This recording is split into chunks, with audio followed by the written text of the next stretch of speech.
Welcome back to your feel-good breakfast show, Expresso, on SABC3. Now, our guest this morning needs no introduction. He's a philanthropist. He is a comrades runner. He's a rapper. He's recorded 8 of his own solo albums, as well as 6 with the band TKZ. He's also in studio this morning to give us a bit of a motivational lesson and to brag about the brand new album. Congratulations, number 8. Thank you, number 8. It's just, you know, I can only think back to when we started out in 1996.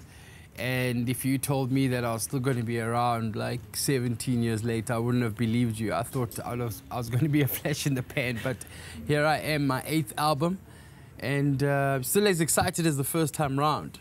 The hard work only starts now. I mean, people always think, you know, after you record the album, it's kind of finished, but the hard work starts now because I got to travel, visit radio stations, come say how's it to you guys. Yes, of course, you know you have to. You know, to tell everybody that the album is out. But I'm up for it, and I'm still enjoying what I do.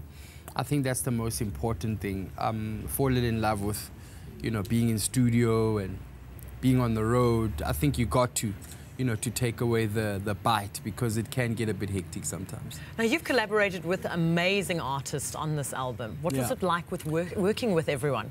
I guess I'm grateful to be able to call, you know, the who's who of the music business, and they immediately oblige, I must admit, you know.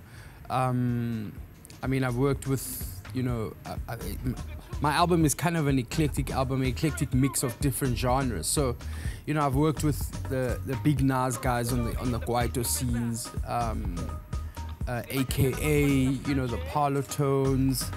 Who else? Now I've like forgotten. With this album, I'm also very keen to kind of get into the rest of Africa, and I've collaborated with a Nigerian artist called Gani. So yeah, I'm really excited about this one, and it's just always awesome. I always think other people's ideas are better than mine. So I work very well with other people in the studio because I never ever kind of push my agenda. I think their ideas are always better than mine, and I kind of feed off their energy. On a serious note, 10 years of sobriety is what you're celebrating this year. 10 years, 1 month, and 24 days exactly. Congratulations. Yeah, I mean, even the sobriety thing, I mean, I cleaned up in 2002.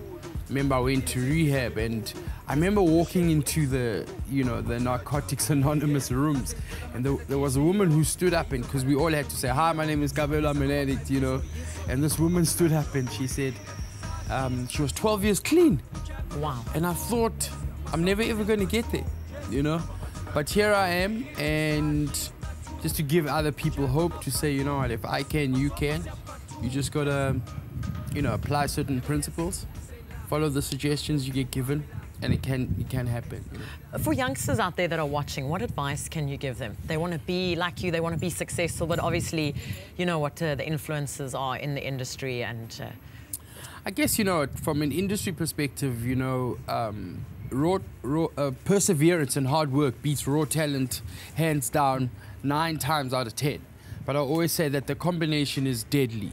So you come into the business, you know, you see people like Liesl on TV and us, and you think it's all glitz and glam. It's not. It's proper manual hard labor, and you got to be prepared to put in the time.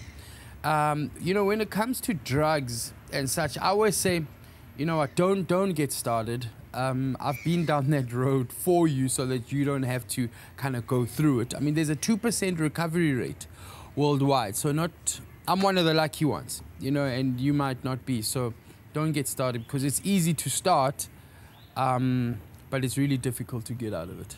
Kabelo, thank you so much for joining us. Cool. Thank you so much for that powerful message, something that really hits back at home and just gives our youth motivation that hard work does pay off. 100%. You don't need to do anything else. 100%. Now, Kabelo is with us. If you want to tweet him, he's super frantic on his Twitter, so you can tweet him. He replies to everything. He's available on Twitter, so go ahead, tweet away. And we're going to go over to our kitchen right now. We're not sending you into the kitchen, Kabelo. I haven't heard about your cooking skills yet, but we're going to test out comedian Nick Rabinowitz's cooking skills.